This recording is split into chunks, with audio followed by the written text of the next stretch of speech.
Okay, let's unpack this. We're about to take a deep dive into something that, well, it touches every single one of us, our health. Right, and the huge complex systems that are supposed to take care of it.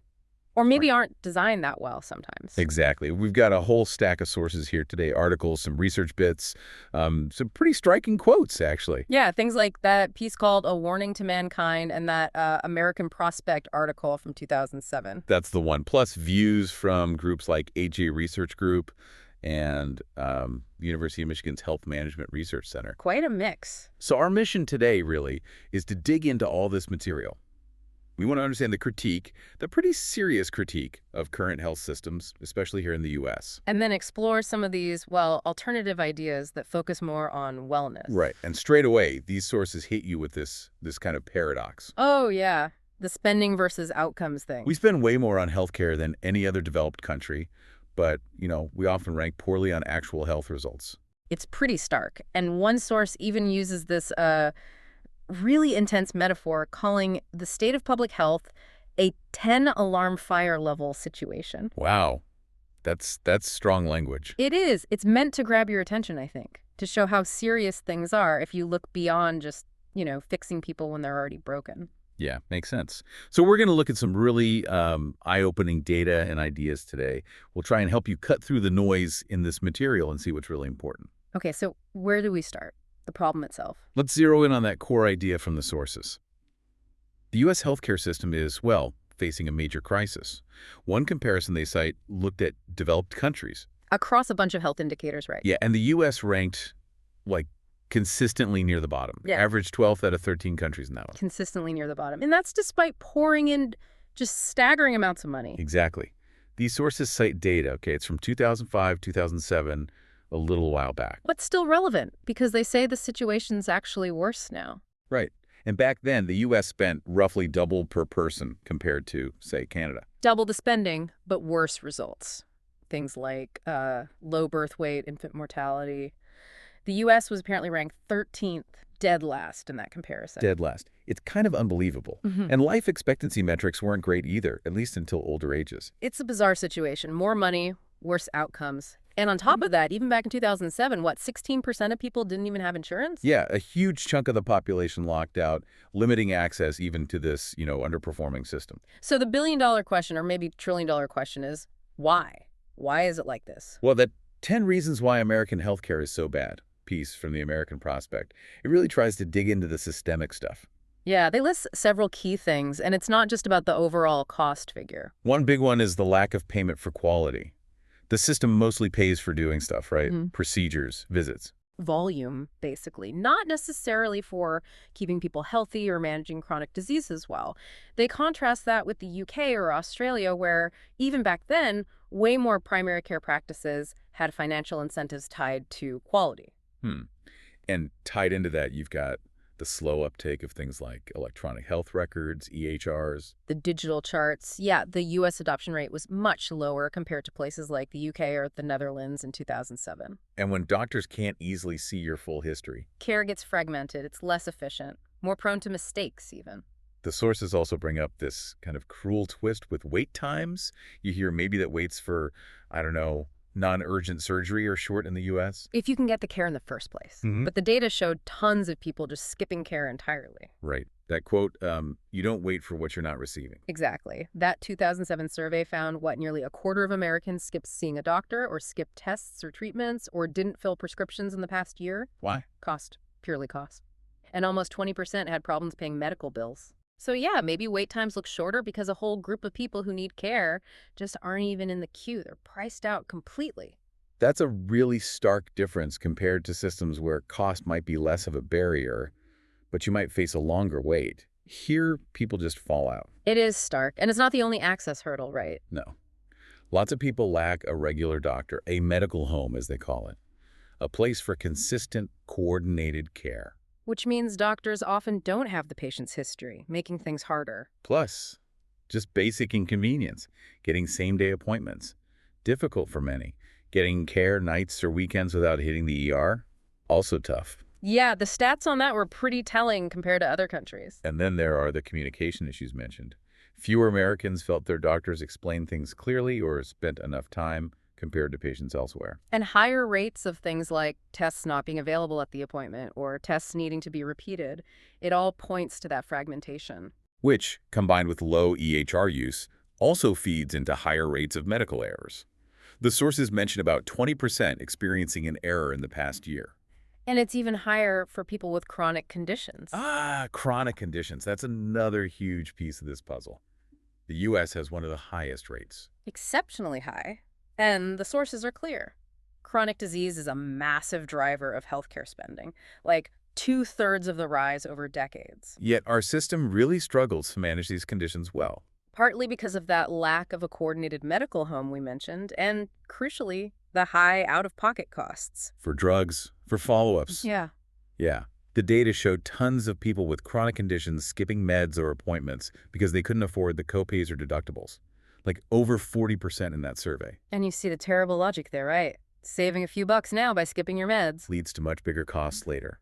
For the individual and for the whole system, when things get bad and you end up in the hospital. Exactly. It's this cycle, driven by a system that's mostly reactive, focused on crisis, not prevention. So you add it all up. High costs, mediocre outcomes, access problems, system flaws, errors. It's maybe not surprising that public satisfaction was. Really low compared to other countries, yeah. Only 16% happy back then, and over a third wanting a complete overhaul. Much higher satisfaction elsewhere. One source kind of sums it up, saying something like, there's no other part of American life where we accept such a bad deal. That really hits home, doesn't it? Heavy investment, poor return, lots of people left behind.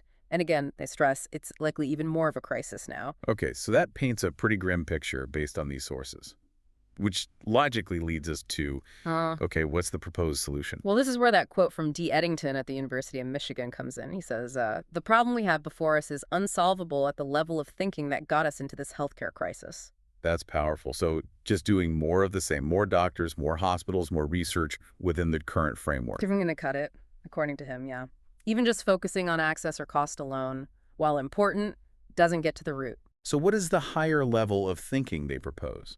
The core idea seems to be elevating wellness care, giving it the same priority, the same focus, maybe even the same kind of funding as sickness care. Okay, wellness care. What does that look like in practice, according to these sources? They talk about this concept called health engineering. It's kind of a systems approach. Like engineering. How does that apply to health? Think about fire departments. They don't just put out fires, right? They focus heavily on prevention building codes, smoke detectors, public education. Okay. Mitigating risk before the crisis hits. Exactly. Contrast that with what they call the business of medicine, which is mostly focused on reacting to the crisis, the illness. They suggest shifting back towards the practice of medicine, grounded in sound public health. Which means empowering people, helping them stay healthy in the first place. Precisely. They argue that this proactive approach, this health engineering, is the key to actually saving money, trillions, they claim, and improving lives long term. Prevention being just as vital as the cure. Makes sense. And they introduced this idea of a wellness continuum. Health isn't just sick or not sick. It's a spectrum. You can move towards, what do they call it, radiant health. Yeah. Or slide away from it. Right. And a really simple but crucial first step, knowing where you actually are on that spectrum. How do you do that? Taking a health risk assessment. Getting your health score, basically. Your health score. That makes it concrete, doesn't it? Puts a number on it. It does. And that ties into another quote they use. Wellness is affordable, illness is expensive, and true health is priceless. That really reframes the whole cost debate, thinking about the value of wellness versus the cost of illness. Definitely. They also mention approaches like functional medicine. Dr. Daryl Hobson from HI talks about this. What's the focus there? It's about spending more time with patients, really looking at the complex interactions, your genes, your environment, your lifestyle choices, all of it. Trying to find the root causes, not just masking symptoms. Exactly. Supporting the body's unique way of being healthy rather than just a one-size-fits-all approach to symptoms. Okay. And how does this connect to managing costs, getting ahead of that crisis curve? Well, J. Brent Pilecki brings up the 80-20 rule in healthcare costs. You know how a small percentage of people often drive most of the spending at any given time. Yeah, but that group changes, right? Constantly changing. And his point is, It's incredibly hard and expensive to pull someone back once they're already in that high-risk, high-cost group. So the key is, It's much easier to keep someone healthy, as he puts it. You've got to get out in front of the curve, prevent people from becoming those high-cost cases to begin with. which leads to another really central theme in these sources, personal responsibility. Yes, Dr. Hodgson again emphasizes that health is fundamentally an inside job, recognizing the body as basically a self-healing system. And seeing symptoms not just as annoyances to get rid of. But as messengers, signals from your body that something's out of balance, something needs attention. So, while obviously aggressive medicine is crucial sometimes for real crises, Right, nobody's denying that. But the idea is repeatedly just suppressing minor symptoms might actually weaken your body's own ability to heal over time. it's about listening to your body, working with it. How do you track progress on this wellness journey then? The sources talk about using performance scorecards, Scorecards, like for sports. kind of tracking not just the numbers, the quantitative stuff like biomarkers, body fat, heart rate, blood pressure, all that, Okay. but also the qualitative side. How do you feel? Yeah. Your sense of well-being, happiness, purpose, energy. It's a whole person view. A holistic view. I like that. Now, this shift sounds great for individuals, but how does the wider system change? Who drives this? This is where businesses and insurance companies come in. The sources see them as having a massive role. Businesses? How so? Well, they pay a huge chunk of healthcare costs through employee benefits, right? And they're getting tired of paying so much for sick care that doesn't seem to produce great results. So they have leverage. Exactly. They're starting to push insurance companies to add or really integrate meaningful wellness programs, not just token gestures. And are insurers responding? Some are, according to the sources, starting to shift from just being insurance companies that pay claims after the fact. To becoming more like health services plans, proactive Okay. partners. That's the idea.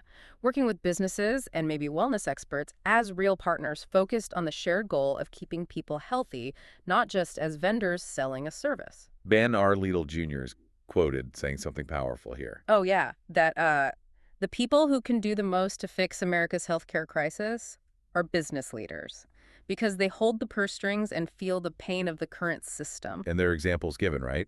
Companies using data to tailor wellness programs, even guaranteeing results. Yep. Sejonet was mentioned doing that, and IBM encouraging the medical home strategy to get employees better coordinated primary care. There's also that interesting idea from Mike Huckabee about rewarding good health choices. Right. Shifting the focus from just punishing bad habits or dealing with consequences to actually incentivizing and supporting positive health behaviors. And Andrew Sebeli's point about treating the whole individual, recognizing that conditions like obesity aren't isolated, they're linked to tons of other issues. So the solutions need to be holistic too, supporting the whole person, not just treating one disease label. It all seems to circle back to empowering you, the listener, the individual, understanding your own health status, taking proactive steps, listening to your body. That seems fundamental to the shift they're proposing, moving away from a system that mainly reacts after you get sick. Towards one that prioritizes building and maintaining real, vibrant health from the start, with everyone, individuals, businesses, health plans, kind of working together. Yeah, that's the vision laid out. Okay, so as we wrap up this deep dive, what we've really seen from these sources is this powerful tension, right? Definitely. On one hand, you have the current system amazing at acute crisis care in many ways, but struggling with overall public health. Leading to those huge costs and, frankly, disappointing results compared to other wealthy nations. And on the other hand, the proposed solution isn't just tweaking the existing machine, it's a fundamental shift in thinking. Elevating wellness, using that health engineering idea, prevention, risk management. And really centering individual empowerment, knowing your health score, seeing health as an inside job. Recognizing symptoms as messengers, not just enemies. And, crucially, seeing businesses and insurers not just as payers, but as potential partners in this whole wellness project. It's a big shift. The sources almost imply we've maybe traded some personal freedom and responsibility. For a kind of perceived security from the medical system that hasn't fully delivered on health outcomes. Something like that. And reclaiming that personal agency, fostering a culture that values true health, seems key to the path forward they describe. So maybe here's something to chew on, drawing from that Margaret Mead quote mentioned in the material. The one about a small group of thoughtful, committed citizens changing the world. Yeah. Never doubt that a small group of thoughtful, Committed citizens can change the world. Indeed, it is the only thing that ever has. Okay. So if the current healthcare crisis is, as Eddington said, unsolvable at the level of thinking that got us into it, Mm-hmm. and if individual empowerment and prioritizing wellness are key parts of that necessary higher level thinking, Then the question becomes, well, consider your own role in that. If knowing your health score, focusing on your personal wellness is part of the solution, what does that actually mean for you? Are you potentially part of that thoughtful, committed group driving change, maybe starting right with your own health journey? that's definitely a powerful thought to leave people with, thinking about individual action as part of a much larger potential shift.